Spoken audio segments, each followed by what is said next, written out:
Do you want to be in the 1%? We all do. But who comprises the 1%? I call the following the 1% rule. For all intents and purposes, we live in a free market capitalistic society. If you want to be richer than 99% of the population, then you simply have to offer 1% value above and beyond your competition. You need to be 1% smart, or 1% hardworking, or 1% talented at something, or 1% good looking, or maybe even just 1% lucky. And even that might not be enough. You might need to be 1% in a few disciplines. I'd like to think I'm smart and hardworking, and I'd guess if you are listening, you too, like me, are smart and hardworking. But the truth is that you and I are probably just not smart enough and or hardworking enough relative to the 1% in those two categories to ever be conventionally worthy of joining the 1%. I am also not 1% in any other category of skills. And I am certainly not 1% good looking. I've got a face for radio, hence the podcast. Apologies if I'm wrong about you, but I'd guess you are like me and aren't in the 1% in any one category, not to mention a few categories.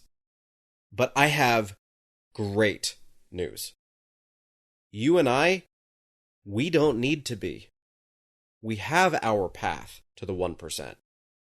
You, like me, can be 1% willing to do what others aren't willing to do. Let me repeat that. You can be 1% willing to do what others won't do.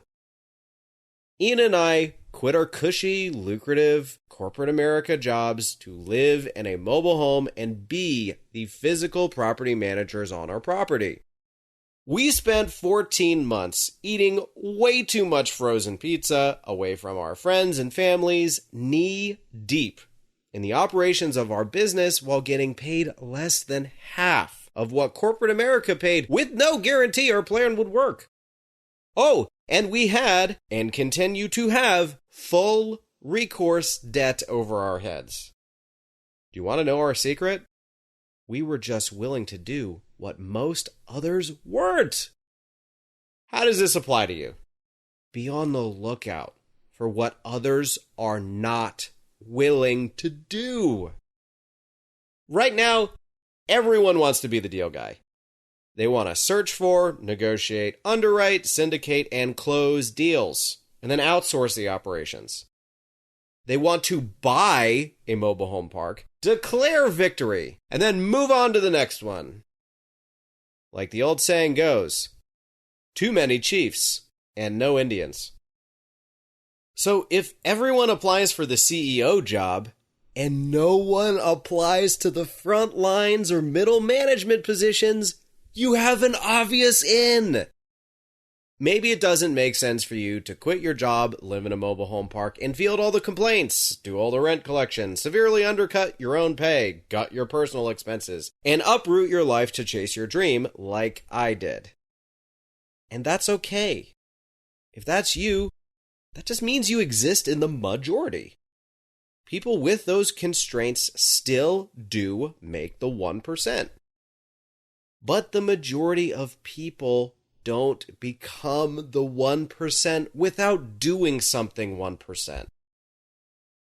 So if you have those constraints, or any constraint, and must compete conventionally, then simply be 1% good at something, like finding deals, or underwriting, or raising equity, or whatever.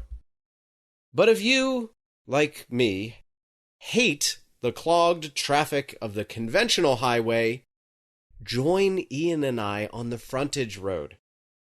You too will find satisfaction glancing at the countless gridlocked cars while driving unencumbered on the road adjacent to the highway. Life does not care that you're smart and hardworking. Life does not care if you have kids, or no money, or lack of experience, or an unwillingness to take on recourse debt. Life will chew you up and spit you out even when you are successful. So toughen up. Make a sacrifice. Do something bold. Become the 1% by doing something 1%.